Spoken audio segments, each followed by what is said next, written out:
Hi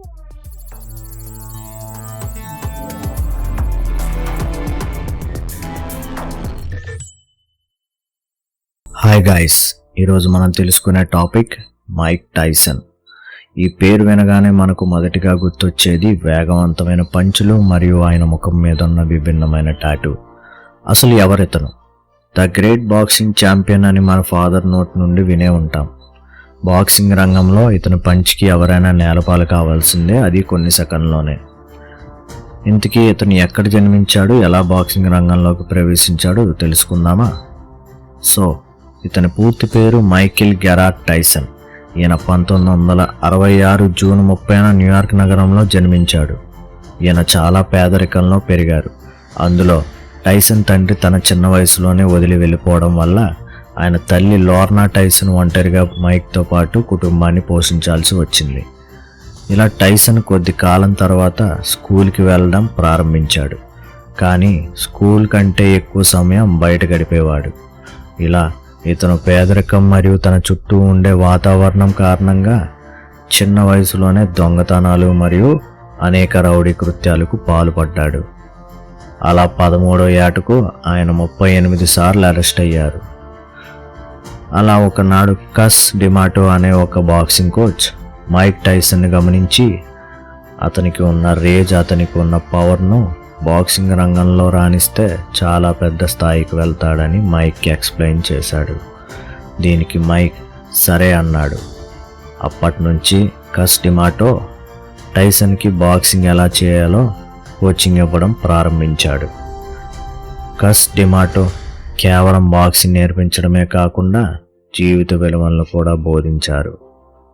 అలా కొంతకాలం తర్వాత మైక్ టైసన్ తన మొదటి ప్రొఫెషనల్ బాక్సింగ్ మ్యాచ్ను 1985 మార్చి 6న నిర్వహించగా ఆయన ప్రత్యర్థి అయిన హెక్టర్ మెర్సిడీస్ని ఫస్ట్ రౌండ్లో కొన్ని సెకండ్లోనే నాకౌట్ చేసి పడేశాడు. అలా మొదటి మ్యాచ్కి విజయం సాధించాడు. అలా పలు మ్యాచ్లు ఆడగా ప్రతి మ్యాచ్లోనూ విజయం సాధించాడు మైక్. ఇలా జరుగుతుండగా 1986లో ఇతని స్పీడ్, స్ట్రెంగ్త్ అండ్ ఇతని అగ్రెసివ్ ప్లేకి world youngest heavyweight champion title పొందాడు. మరియు ఇతని incredible punching power and aggressive fighting play వల్ల బ్యాడెస్ట్ మ్యాన్ ఆన్ ద ప్లానెట్గా జనాలు పిలవసాగారు. ఇలా మైక్ టైసన్కు విపరీతమైన ఫేమ్ మరియు డబ్బు రావడం జరిగింది. అలా సాఫీగా సాగుతున్న మైక్ టైసన్ కెరియర్ 1992లో జరిగిన ఆరోపణ కారణంగా అతని కెరియర్ పతనానికి ప్రారంభమైంది. ఇంతకీ ఆరోపణ ఏంటి?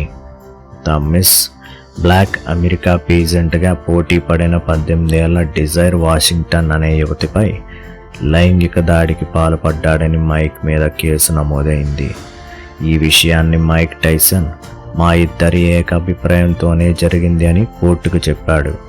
కానీ కోర్టు దీన్ని సెక్సువల్ అసాల్ట్గా నిర్ణయించి 1991లో మైక్ టైసన్కు 6 సంవత్సరాలు జైలు శిక్ష వేసింది.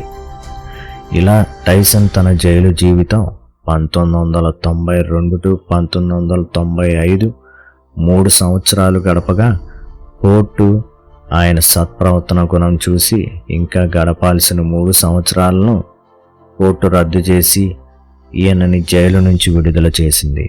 కానీ ఈ శిక్ష టైసన్ వ్యక్తిగత మరియు ప్రొఫెషనల్ జీవితంపై గాఢమైన ముద్ర వేసింది. ఇలా కొన్నేళ్ల తర్వాత టైసన్ ఈ బాధ నుండి విముక్తి పొందడానికి మళ్ళీ బాక్సింగ్ రంగంలోకి ప్రవేశించాలి అనుకున్నాడు.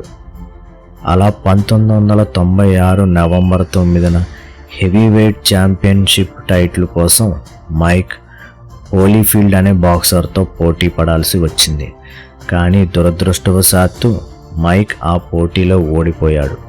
ఆ క్షణం మైక్ చాలా కోపంగా నిరాశ చెందాడు. అండ్ అతను నన్ను ఎలా ఓడించగలిగాడు అని అనుకున్నాడు. కానీ మైక్ అక్కడితో ఆగలేదు.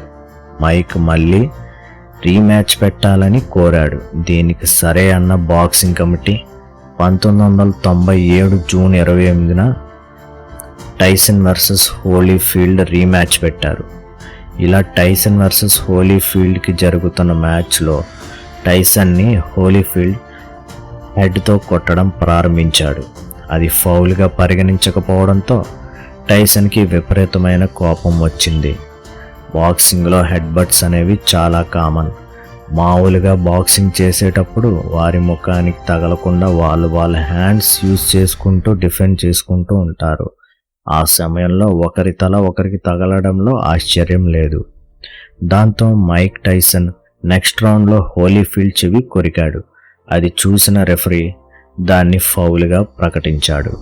ఇంకా తన కోపం చల్లారని మైక్ ఆగ్రహంతో మూడో రౌండ్లో కూడా హోలీఫీల్డ్ చెవిని రక్తం వచ్చేటట్టు కొరికి పడేశాడు. కానీ టైసన్ గురించి తెలిసిందేగా, దూకుడు స్వభావం మరియు అతని అగ్రెసివ్ ప్లే వల్ల అతనే గెలవాలి అన్న ఆలోచనతో ఆ పని చేశాడు. దీంతో అక్కడ చుట్టూ ఉన్న జనాలు షాక్ అయ్యారు.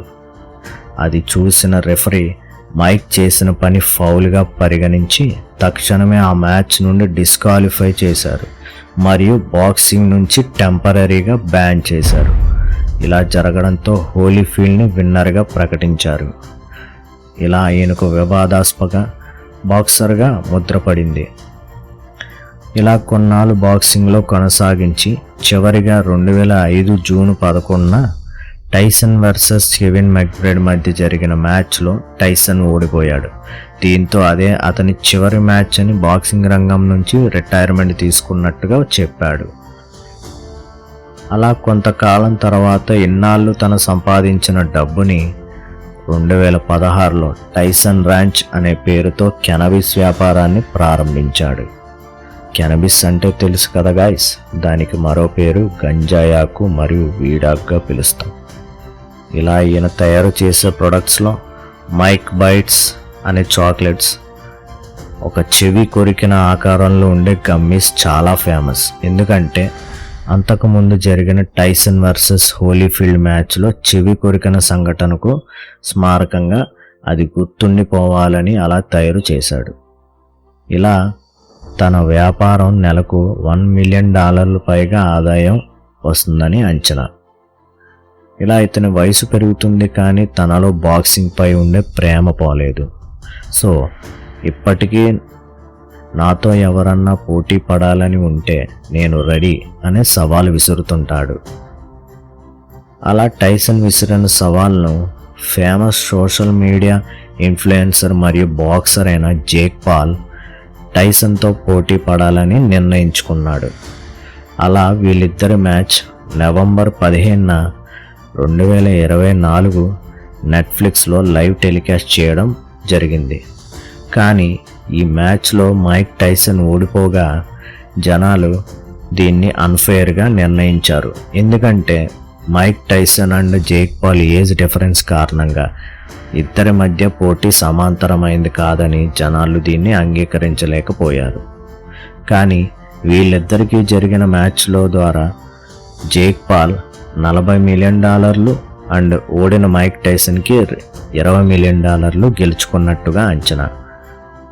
అలా టైసన్ గెలుచుకున్న డబ్బుని అతని వ్యాపారమైన టైసన్ ర్యాంచ్ని అభివృద్ధి చేయడానికి ఉపయోగిస్తానని చెప్పాడు. సో ఇది గాయ్స్ మన మైక్ టైసన్ కథ. మీకు నచ్చిందా? ఈ వీడియో మీకు నచ్చినట్టయితే లైక్ చేయండి. మరిన్ని వీడియోస్ కోసం సబ్స్క్రైబ్ చేయండి. Thanks guys for watching.